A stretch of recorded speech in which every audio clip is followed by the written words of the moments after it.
अस्सलाम वालेकुम dear students, आप देख रहे हैं सैयद अली अकेडमी और आज की इस वीडियो के अंदर हम पॉलीन्यूक्लियोटाइड्स का जिक्र करने वाले हैं। सबसे पहले जहन में रखिएगा कि पॉलीन्यूक्लियोटाइड क्या होते हैं। पॉली मतलब बहुत सारे और न्यूक्लियोटाइड का मतलब यहाँ पर मौजूद है कि यहाँ पर ऐसे मॉलिक्यूल्स मौजूद हैं जिसके अंदर बहुत सारे न्यूक्लियोटाइड्स हों।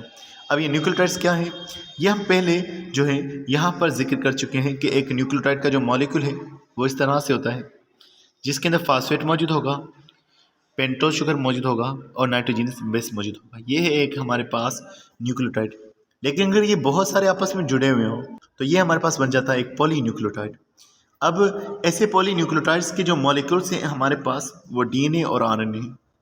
तो लिखा हुआ है early discussion made it clear that nucleotides are joined together and form polymers like DNA and RNA.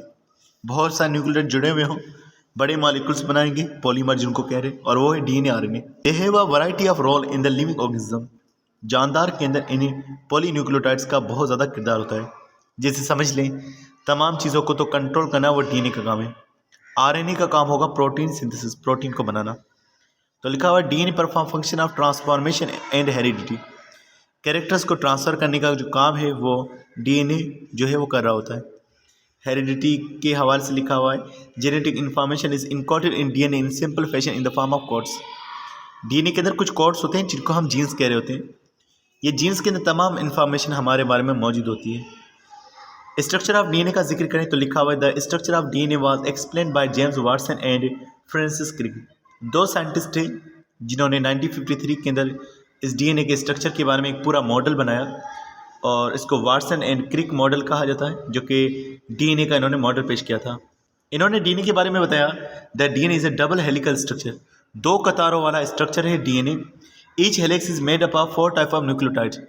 और हर हेलिक्स के अंदर, हर कतार के अंदर 4 तरह के न्यूक्लियोटाइड होंगे।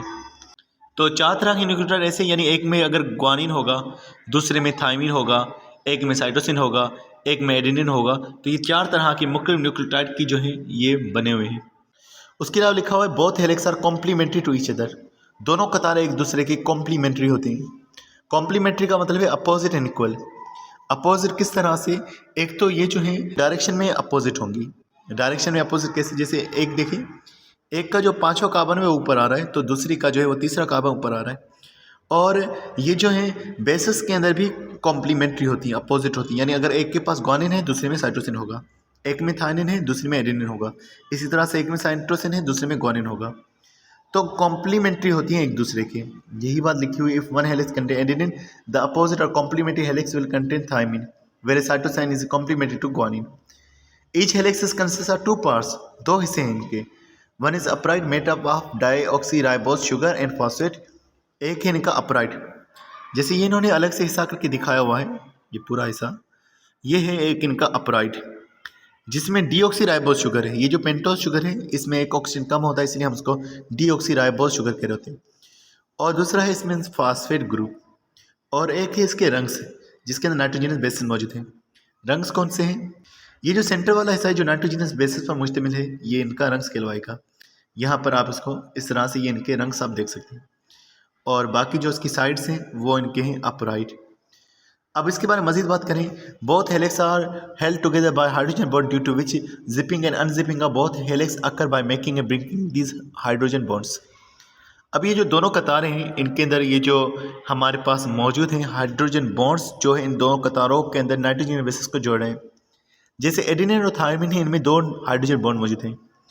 साइटोसिन और ग्वानिन इनमें 3 हाइड्रोजन बॉन्ड मौजूद है। फिर दोबारा से एडेनिन और थायमिन में 2 हाइड्रोजन बॉन्ड और ग्वानिन और साइटोसिन के अंदर 3 हाइड्रोजन बॉन्ड, जो इन 2 कतारों को जोड़ के रख रहे हैं। अगर कतार कोई टूटेगी, अनजिप होना उसको हम कहेंगे, कतार के टूटने में क्या होगा, ये इनका हाइड्रोजन बॉन्ड टूट जाएगा, ये कतार जो है अलग हो जाएगी। जैसे आप यहाँ देख रहे हैं ये कतार का टुकड़ा अलग अलग हुआ पड़ा है क्योंकि इनके हाइड्रोजन बॉन्ड जो है वो जुदा है। और इस तरह से हाइड्रोजन बॉन्ड जब इनमें बन जाएंगी ये कतार जुड़ जाएगी इस तरह से। तो हाइड्रोजन बॉन्ड की वजह से इनकी कतार जुड़ती और अलग अलग होती है। मजीद वही बात लिखी हुई, both helix are opposite direction. दोनों अपोजिट डायरेक्शन में होती है। One chain run from 5 to 3 end downward where is the other chain run from 3 to 5 end upward. अगर एक कतार जो है 5वें से तीसरे की डायरेक्शन में आ रही है तो दूसरी कतार जो होती है वो तीसरे से जो है 5वें की डायरेक्शन में आ रही है। तो एक ऊपर की तरफ और नीचे की तरफ जो है वो कतार आ रही होती है। उसके अलावा लिखा हुआ है distance between 2 helix remain same from one end to another end. दोनों कतारों का जो डिस्टेंस है एक एंड से दूसरे एंड तक का जो डिस्टेंस है दोनों कतारों के बीच में वो सेम रहता है और वो होता है 20 एंगस्ट्रॉन्ग। उसके अलावा इसकी जो पावर होती है वो 10 की पावर -10 होती है। उसके अलावा लिखा हुआ each turn of the duplex consist of 10 base pairs. हर कतार में जो टर्न आएगा वो 10 बेस पेयर्स पर इनका जो है टर्न आएगा, यानी 10 से नाइट्रोजन बेसिस पर जो है इनका टर्न आएगा। तो डियर स्टूडेंट्स, ये हमने स्ट्रक्चर ऑफ डीएनए के बारे में पढ़ा। नेक्स्ट वीडियो के अंदर हम इंशाल्लाह व्हाट इज जीन ये सारा डिस्कस करेंगे। तो मिलते हैं नेक्स्ट वीडियो में, तब तक हम बहुत सारा ख्याल रखिएगा। अस्सलाम वालेकुम।